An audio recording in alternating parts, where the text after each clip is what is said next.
Of course, every time you put a needle in the abdomen of the fetus, you have the risk of some rare complications, like stopping the delivery or something like that here.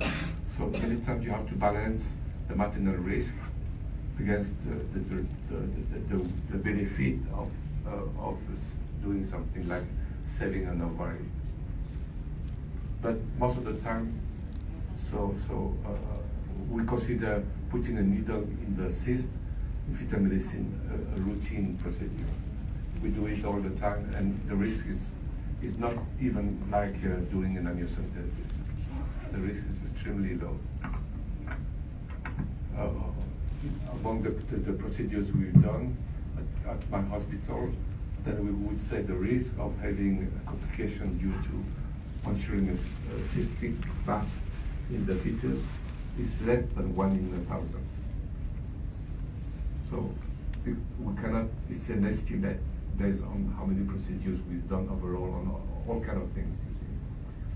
So I would say in good hands with good equipment and so on here. So the risk is extremely low. But where is the clinical decision? You have always to decide what is the benefit, again, what is the potential risk. So we will not do it very early in pregnancy, except it is very big, but then we know that it will feel again. So we know that maybe we have to repeat it. Maybe by repeating it, it increases the risk of infection, for example. So we have to balance it. So most of the time, those interventions are done toward the end of pregnancy when we can contemplate when to deliver the baby. So you have to have a clinical judgment there. Thanks. So this talk I was starting from the history of fetal medicine, from the very early history. Then I will show you the current update of the fetal therapy, including fetal surgery. And I'm very happy to collaborate. If you have something, the same problem, we can maybe give a talk and we can talk and we discuss. Maybe we can work together. So this is the dolly ship. I think everyone knows this, right? But it's already 22 years ago. Yeah, it's a dolly ship. Will it be the dolly human? Yes, of course. Yeah, because it's easy, right? But you cannot do that in the human. It is being painted, okay? And this is also the UK first 3% baby, because it's a mitochondrial disease, and take out the stuff in the ovary and use 3 parent babies, yeah, and it's already done there.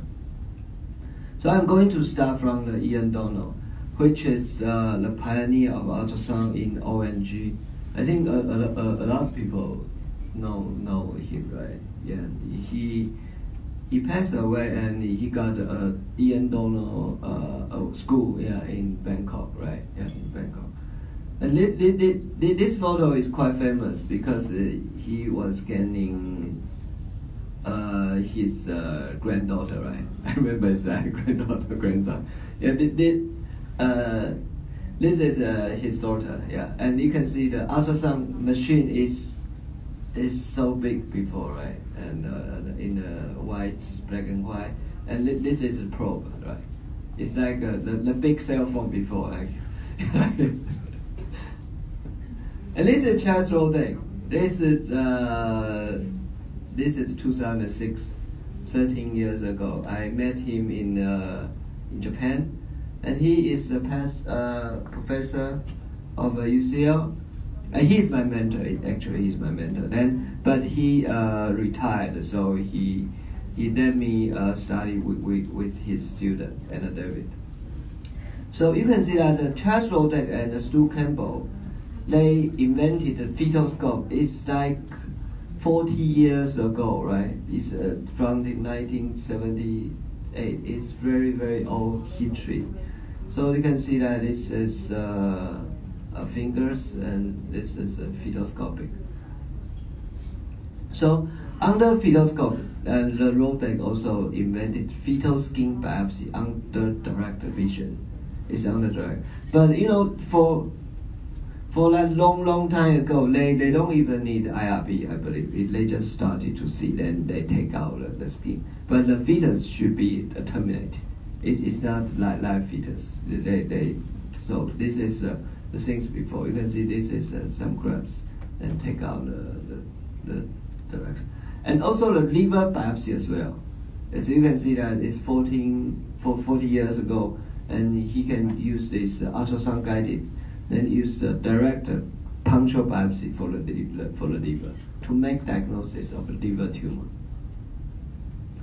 And this is a very interesting slide. This first conference of fetoscope in Edinburgh, 1980.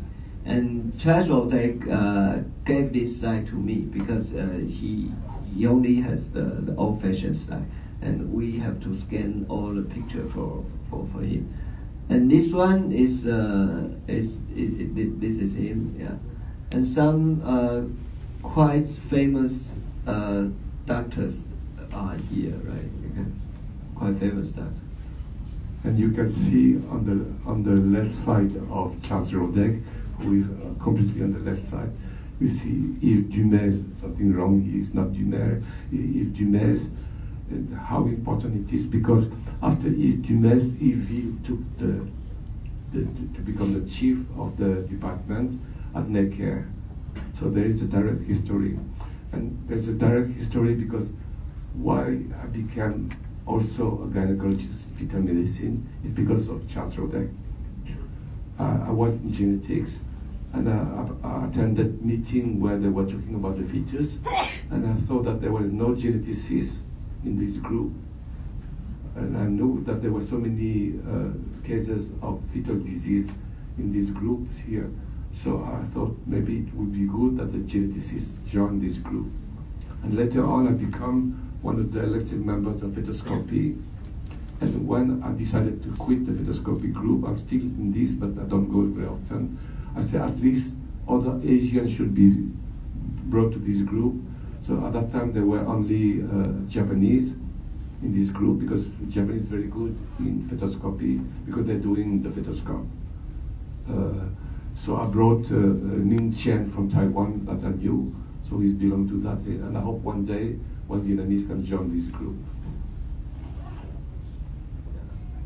Now he completely retired. He's completely retired, but he invented a lot of stuff, and he wrote a textbook. It's a fetal medicine, right? It's a fetology of fetal medicine, yeah. And this is a picture from my colleague, Dr. Zhang Yaolong.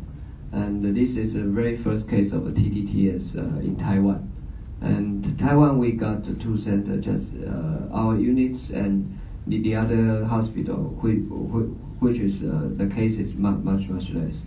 And he done like 200 cases for now already, 100 to 200, between maybe 150. So this is quite important photo. Back to 10 years ago, it's a very important photo, and we put this photo in the memory of the hospital. And this is the intravascular transfusion. And Rhesus disease is not common in Taiwan, and I'm not sure if the prevalence of here in Vietnam, but sometimes you need to do the blood transfusion. To take the blood out to make sure the baby has anemia, then you can take the maternal blood and put it back. And then you need to do the adjust to see what is the hemoglobin. This is also intravascular transfusion as well. And this is shunting, and this is double pigtail shunting. It's from the horizon blender stand shunting, and also some double baskets. So now have quite a few different brands. And you inject the first step, then you push, then you will have the different guideline to push into the chest. This is a fetal structural amniotic shunting. Usually you will see the perfusion, and you need to do the fetal surgery. fetal therapy. Otherwise, the fetus will become hydrops. Then they will die in utero. So it's better you do that. So this is a shunting, right? You can see the right up birth, the double pigtail is injected correctly in the chest. Okay, this is Michael Harrison. Maybe 8 years ago, I visited him and in San Francisco. He is quite common visit IMFFS meeting, right? Last year in Papali as well. Yeah, he was there last year. Yeah, he was there last year. And what he done is very amazing because he is like godfather of the open fetal surgery. He done quite a lot open fetal surgery. They open it, then open the fetus, open the uterus, then take out the fetus, then do the fetal anesthesia. So if back to 1982, he already done obstructive uropathy, and 1990 already done congenital diaphragm hernia, and also trachea occlusion.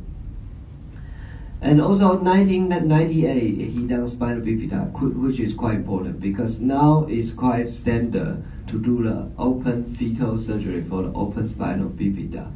And Dr. Alan Fleck from CHOPS, and they have a months trial published. I will talk about this later on. Then and they have ongoing 3-center randomized study trial to see the MMC. Other indication like sarcococcygeal teratoma. So he done quite a bit in open fetal surgery. Well, the funny thing is that with Michael Harrison, he was the one who created this approach of open surgery because he's a pediatric surgeon by training and the chair in San Francisco at UCSF. But when he retired from the position, he said that when I look back to my career, all the work I've done, I come to the conclusion that this approach for open surgery is finished now. Most of the time we should not do open surgery. So it was very strong to see the one who created open fetal surgery to at the end of his career say, I was wrong. I was wrong because development showed that we have to do something more minimal surgery. Otherwise, the complication will be too much. It was quite strong of him to openly declare that when he retired. You remember? Yeah, exactly. Yes, exactly. So now, open fetal surgery is only indication for open is meningomyelocele, which is MMC. But nowadays, a lot, more and more cases go for the minimal invasive. I will talk about this later.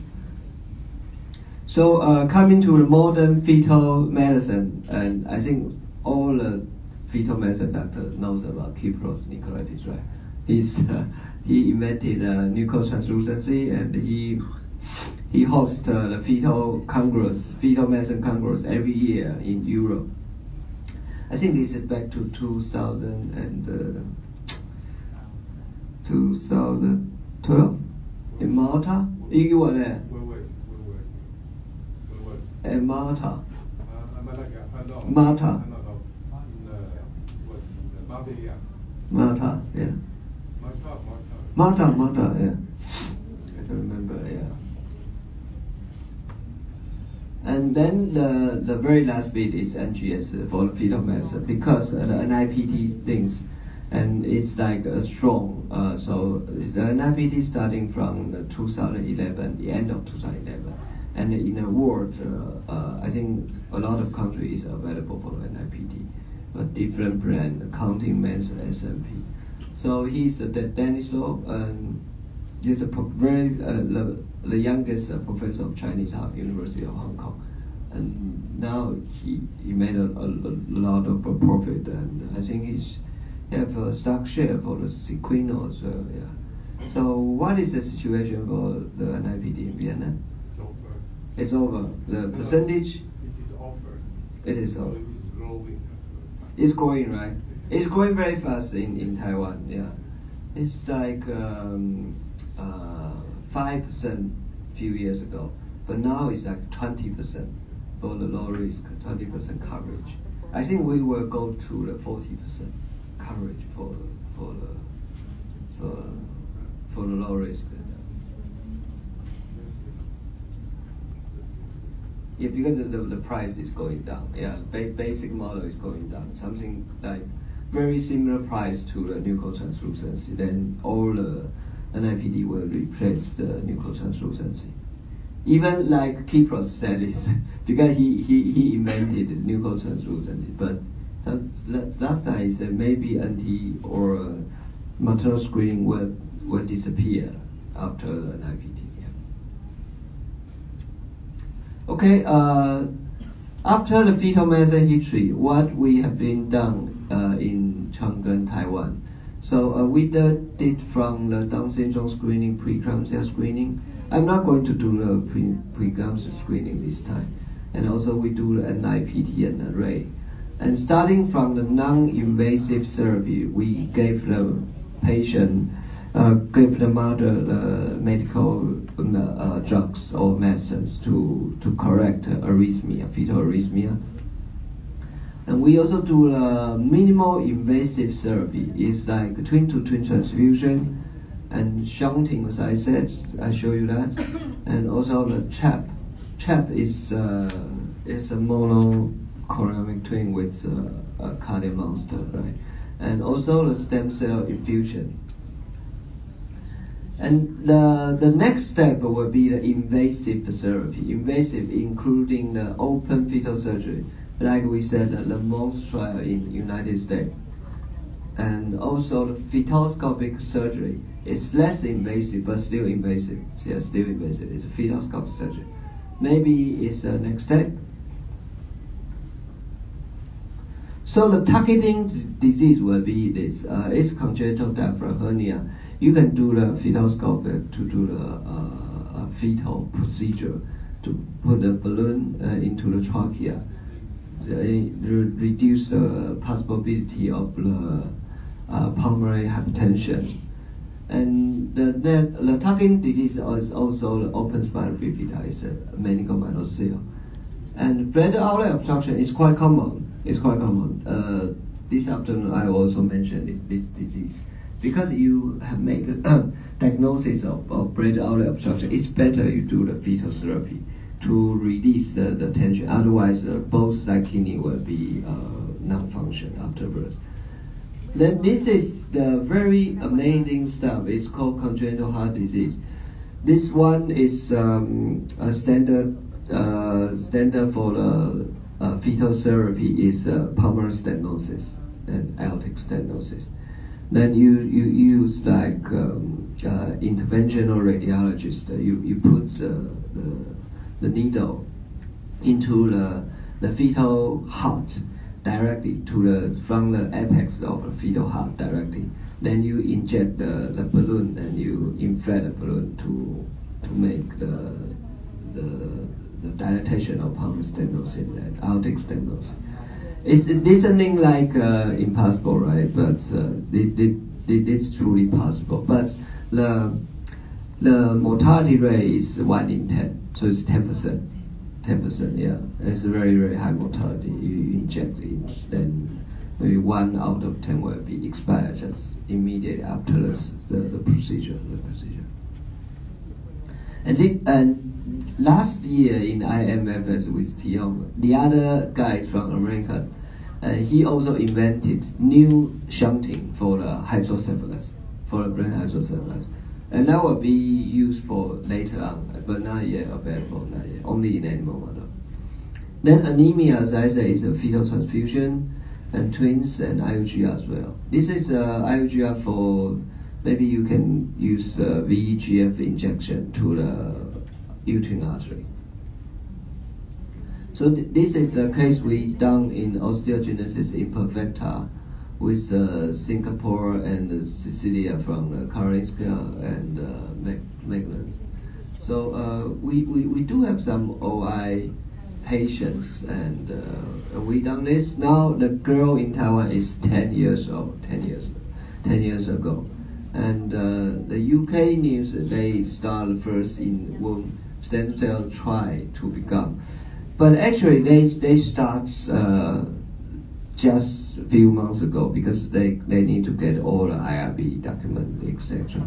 So starting collaborate with Cecilia in Karolinska and the UK and Germany and Sweden and Netherlands as well.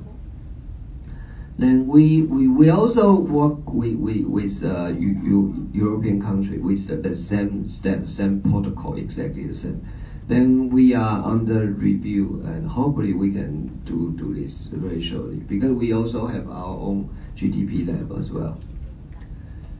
So this is a case, as you can see, this is scalp edema, and also the severe pleural effusion in the left chest, and this is as well. You can see the mass here.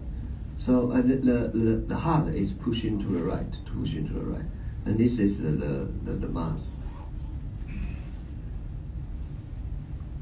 And after injection, the scalp edema is disappeared.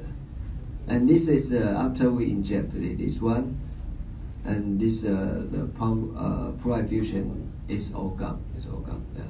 Just right after. This is the stuff we inject.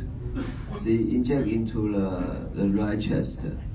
It's a shunting of the pleural effusion.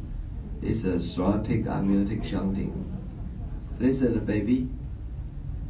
So the idea is using ultrasound to the amniotic fluid, to the pleural effusion, to release the tension. It's the shunting. It's a shunting. So this is the baby after birth. So we confirm that the mass is pulmonary sequestration. It's a pulmonary sequestration. Then we do a thoracic surgery, so for the baby after birth. So we take out the additional lung mass, which is pulmonary sequestration. You can see that it's very easy surgery for the CVS surgeon. They done this, and they take out the extra lobe. Yeah. So we have the baby delivered like this, and the baby is quite healthy after the fetal surgery. And if we do not do anything, the baby might be dying in utero. Yeah. This is the other case a few months ago. It's bilateral, you can see that. So we inject two shunting here, it's left side, right side. So right after the injection, the pleural effusion is gone. So the next topic I would like to share the current update of the meningomyelocele for the prenatal and postnatal repair.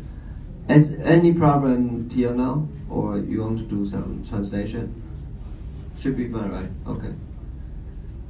So this is a randomized trial for the monks studies, published in 2011, a few years already. So the things is like using open method, open abdominal wall. They take the open uterus, then they take out the lesion here. This is a fetal lesion. They do the 3-day complete suture. They put it back, then put some amniotic fluid back into the fetal. The result is very good. So that's why it published in New England Journal of Medicine, and all the doctor knows about meningomyelocele. It's better to be done the surgery before birth, better than after birth. Yeah. So you see all the parameters from the primary outcome and secondary outcome, including the placemum shunting and high brain herniation. The percentages show a very significant difference, which means you do the prenatal surgery, it's better. The postnatal surgery, 78 versus 80 cases, show a significant difference. So let's conclude. Let's reduce the need of shunting and improve the motor outcome at 30 months. So the early intervention was associated with both maternal and fetal morbidity. So this is the conclusion of this paper. The other guy is Michael Belfort from Texas. he published this using the fetal scope for the neural tube defect repair. The method is a bit different from the Mons trial, but they use the same criteria, Mons trial selection criteria. This is 2 years ago in Mallorca, or 3 years ago in Mallorca in Spain. It's a fetal congress. It's a fetal medicine congress. I was there, so this is first time I met him, and I also tried to. Carbon dioxide is not in the amniotic fluid. They use it in the way without the amniotic fluid, and then made by carbon dioxide. So it's more like normal laparoscopy. Yes. This is like normal laparoscopy. I will show you. This is you can see that this is the but they still take open laparotomy. Just take out the uterus. They use this for the uterus and put 3 or 4 working channel. Then take out all the amniotic fluid. They inflate with CO2 and start to do the repair. This is Michael Belfer. At the same time, I also met Patricia, Dennis Patricia. So I start to email them to start to try to how to do this. So the conclusion is this is not appear increased maternal fetal complication. They say they allow vaginal delivery, reduce long-term maternal risk. Okay, this is the things I would like to share with you. We call the total fetoscopic. It's percutaneous total fetoscopic approach. It's from the name is Dennis Patricia. But now she changed name. It's Dennis Lapa, right? She changed his the last name, but it's a CCAM trial. So this total and percutaneous fetoscopic surgery for the MMC. This one, yeah. It's about 10% of Russia, but this is very first 10 cases under IRB. But now she's been done like almost 100 cases already now. 2 years ago I went to Brazil. It's 56 cases now. Now it's like after another 2 years. Yeah. They done quite a lot of study, and they conclude she used a biocellular patch to cover the lesion and simple closure of the skin. And this is classic repair of open spinal bifida and close in multiple layers. So she said this biocellular patch can be the role of the dura, replace dura, and then stitch, suture stitch. Before we can do that, I set up mouse model of spinal bifida, which is covered by a national grant. So this is her new name is Denise Lapa. See that LIP. So this is the other paper just came in out. So we can see this is very large defect. You can see that large defect of spinal bifida, and she moved from the simple layer to the double layer suture. Now she's doing the double suture. So this is a paper. It's 2017, 2 years ago, because right after Kipros meeting, I emailed her and I want to have look of this disease, but it's very difficult to match his time, my schedule, and it's like 30 hours flight. It's crazy. So I flew into Istanbul and Sao Paulo. Then on the way back, I gave a talk in India, so that's very all within one week. That's very crazy, right? Okay, so she's Dennis, and this is the hydrocephalus. You can see the hydrocephalus. You can see the banana sign, and you can see a lemon sign. And this is the lesion of the spinal bifida. So also, she gave me the certificate of attendance and learning the surgery procedure. And this is all the procedural stuff you need to have. And you have a 3 introducer. This is a new introducer, and this is the main trocar to place the fetal scope. So it's like 4 trocars. This is this case 4 trocar, the one, mainly one, the other 3 introducers. And you can see they're using this the tubing inflate into the uterus with CO2. Yeah, the CO2. They take out amniotic fluid, put on side. After surgery, they put amniotic fluid back into the uterus. This is a surgery. Yeah.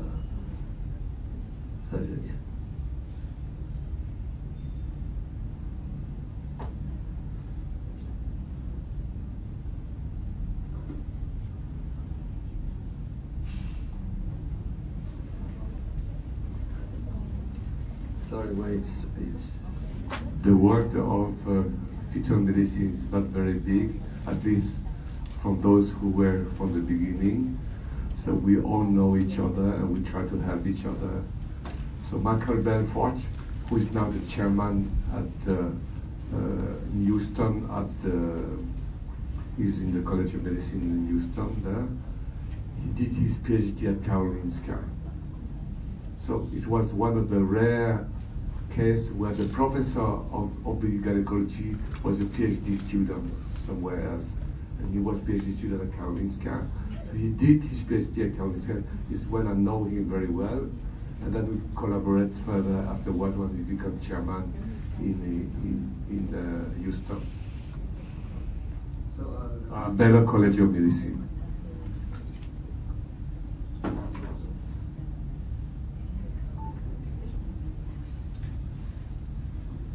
So you can see the baby. This is the left hand, right? This is the lesion here. It's a big open.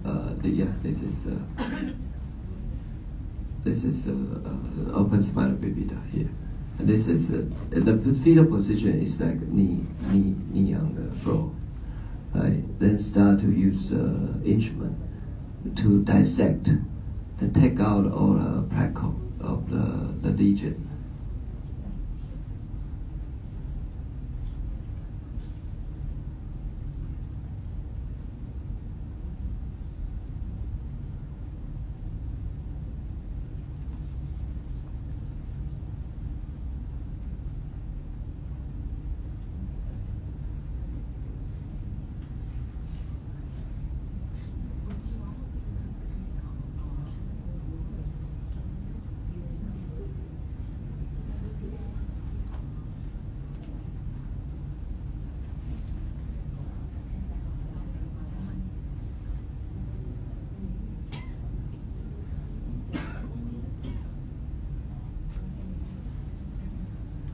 Okay, then you expose all the lesion. Then you need to suture the skin, so it's a bit tension here. But then you expose the lesion of the spinal bifida here. Then you put the biocellular patch. You can see that. You put a biocellular patch on cover of the lesion place, right? Like just put on that cover. Then you suture that. The suture is very easy because I believe that all the ONG doctor can do the suture because you have the experience of the laparoscope surgery. And nowadays we also have something called V-lock. V-lock, you know, right? It's a suture material. You can V-lock in the middle, and you don't even need a tie.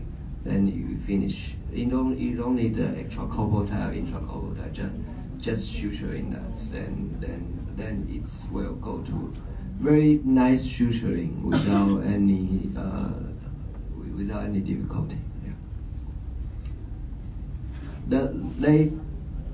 What they use is also V-lock. It's just go there and then. Yeah.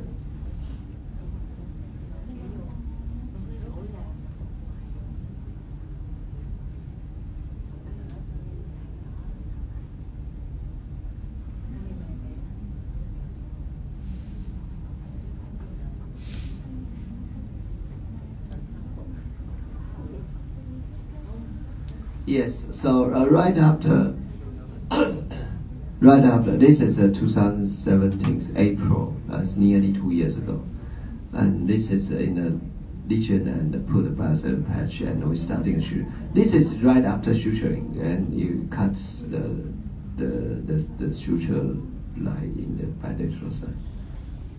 So after I work with this nearly like after 2 years, and we are waiting a final approval of the TFDA to start this surgery. But I mean, the hospital quite support me. They give me 3 years grant to support this surgery, support this trial, and TFDA already have the first draft review, and we resubmit. Now is considered a second draft. Once FDA can approve this case, I think we can be starting this surgery.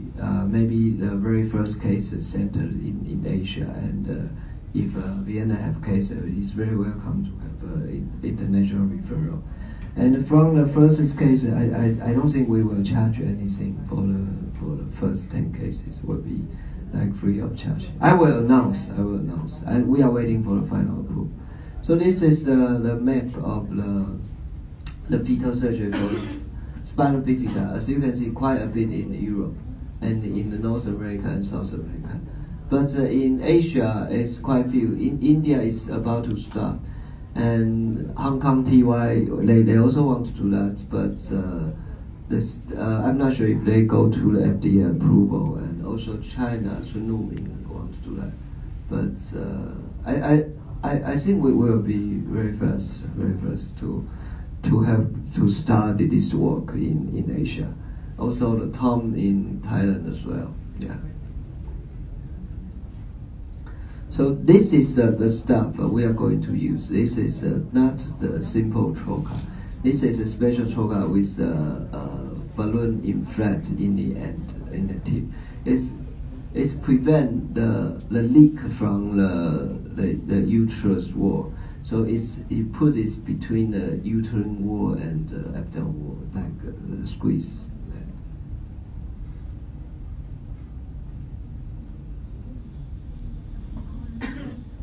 And this is the paper published by Anna David and Jan de Place. It's right after the ISBT meeting last year.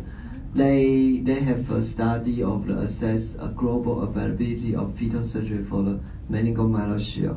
This is already published. So they divided North America, Europe, South America, and other places.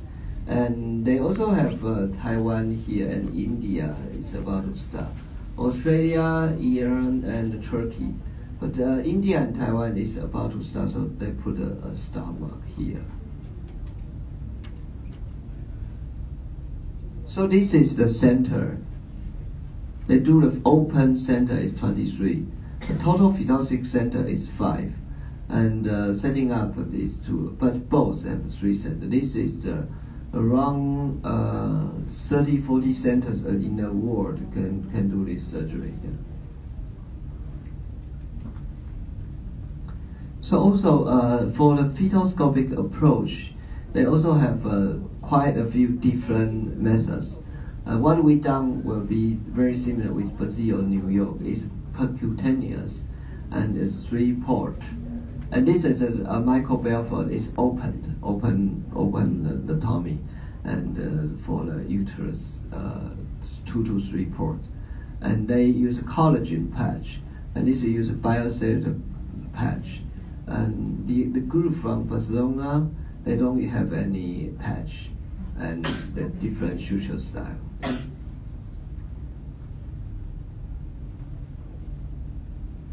Okay, any questions?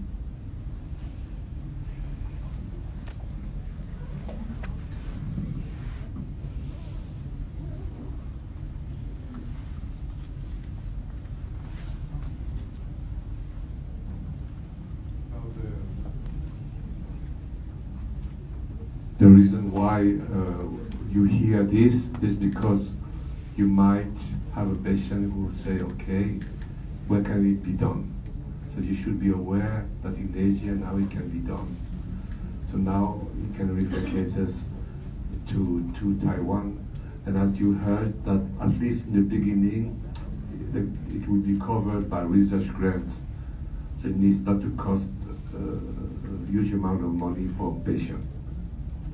But of course, they have to know that it is still experimental work, so it will be part of this ongoing study. So they have to be advised in a good way. It's not established treatment, not proven on us, but we still need to do studies to understand. It's the research protocol. So in case you have a potential patient, it's very important to have direct contact with the PI, like Stephen, so that you get all the information, what is necessary to inform the patient from the ethical point of view also, so that you don't say to them, this is an established, accepted treatment, and so on, and so on. I also have a few time to talk about a manager of a fetal congenital anomaly in the third trimester. Just you mentioned in Vienna, you can do the termination any age, right? Just before birth. So what method you use is inject KCO or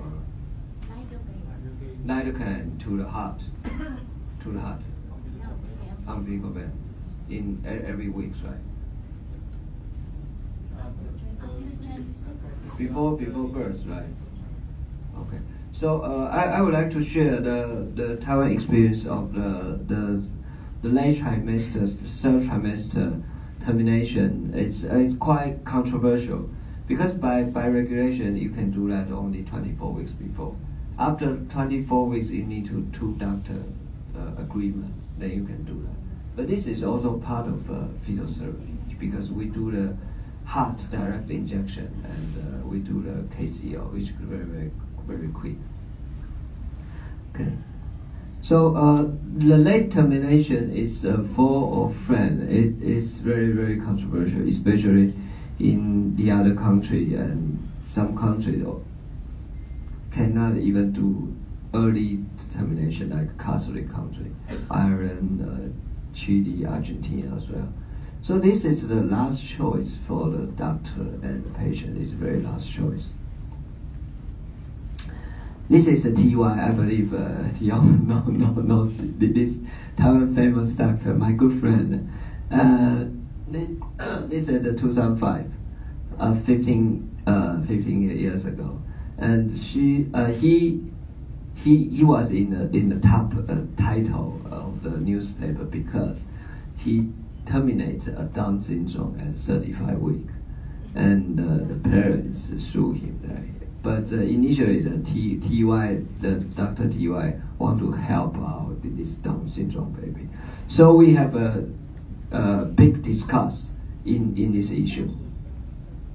So after extensive discussion, Taiwan Society of ONG that we mentioned, we need to do over 24 weeks with major anomaly. You can do that.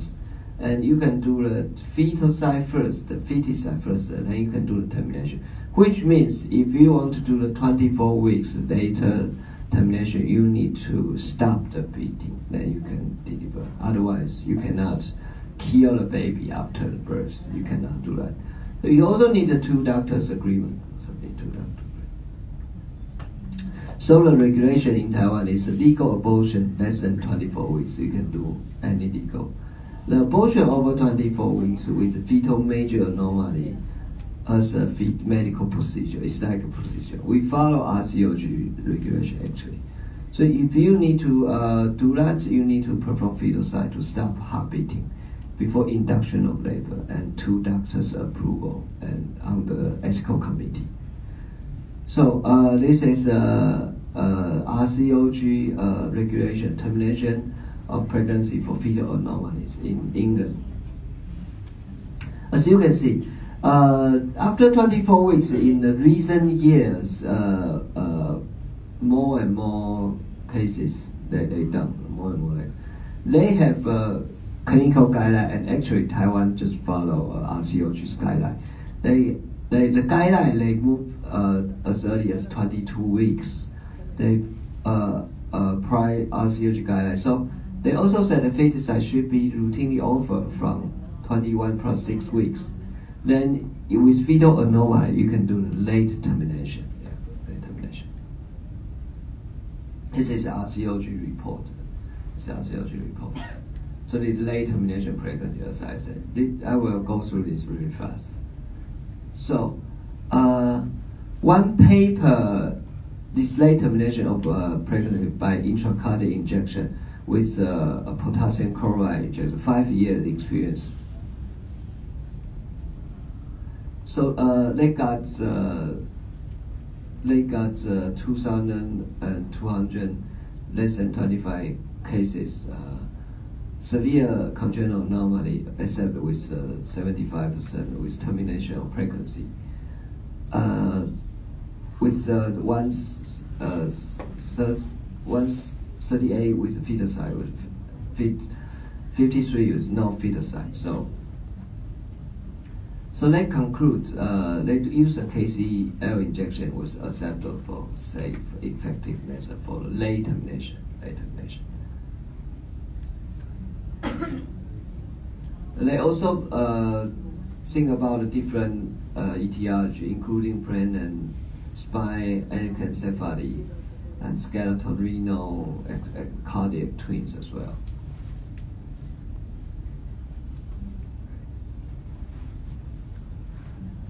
So I would like to show you the instance of the late termination in every country. For like Canada, it's 2% over 21 weeks, and in England, 0.1% over 24 weeks. This is New Zealand is 0.56% down over 20 weeks. It's in United States, the CDC report in 2014 report 1.3% with after 21 weeks late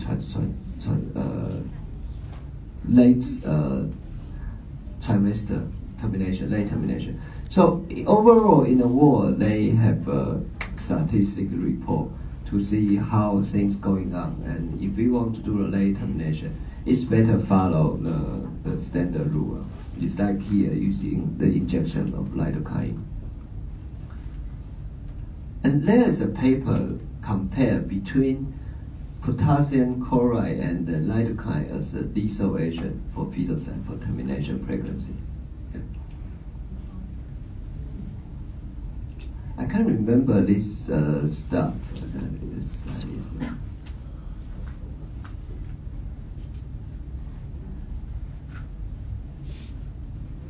I can't remember the conclusion of this paper, but I will take it out later. Yeah. So okay. So this is the late termination of pregnancy. This is the background. It's been reviewed. This is the other society. So I mean, all the society they have a regulation for the doctor and for the parents as well. Otherwise, this is quite controversial. This is very controversial. So I mean, in Taiwan, our experience is 6 years. We have 1 in 10 cases of late termination. We inject 1 to 5 KCL. The failure rate is 0%, and operator is by me and the other younger staff. All the cases need to be by committee. 24 weeks to 73 weeks. So indication mostly are Down syndrome and trisomy 18, trisomy 13. This is not controversial because of the major anomaly. Some congenital heart disease, CNS anomaly, and skeletal anomaly, array anomaly. CNS anomaly including like hydrocephalus and also agenesis of corpus callosum, ACC. Yeah, it's quite severe. And also twin for selective fetal reduction. The birth outcome after the fetal side, the vaginal delivery is 90%, C-section is 10%. no maternal morbidity and mortality. Procedure is 3 minutes, around 3 minutes. Reprocedure rate is 5%, around 5%. Sometimes you inject the lidocaine or the potassium chloride, the heart beating is coming back. You have this experience, right? Do you have this experience? No.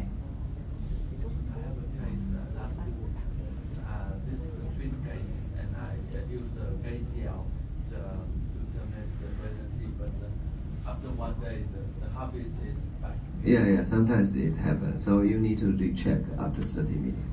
After reset. I think KCL is stronger than lidocaine. KCL is stronger because KCL is quite faster than the heart. Yes, just stop immediately. Because sometimes you need to check after 30 minutes, recheck, and you're coming back. You need to do it again. Yeah. So the consultation is quite important with doctor, counselor, nurse, and family members. You need to do the well education, procedure detail, risk explanation, and patient safety. So we set up a standard of procedure SOP for the fetal anomaly. Less than 24 weeks, you go to termination upon patient's disease. You can provide fetal cell after 22 weeks. This is the SOP. But if you have a patient with major anomaly over 24 weeks, you need to do child review by 2 professionals. No major anomaly, you can keep a postnatal care. Like if you got only clinic only, you cannot termination. Clinic is not a major anomaly. But if it's a lethal or major anomaly, you can do a consultation and you offer the fetal cell and terminate. Thank you. Any further questions?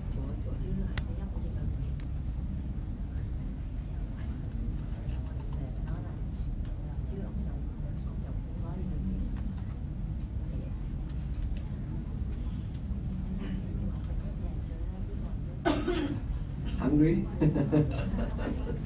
Dion, you say we start at 11:30, right? Let's start. Okay. So what time we start again in the afternoon? 1:30.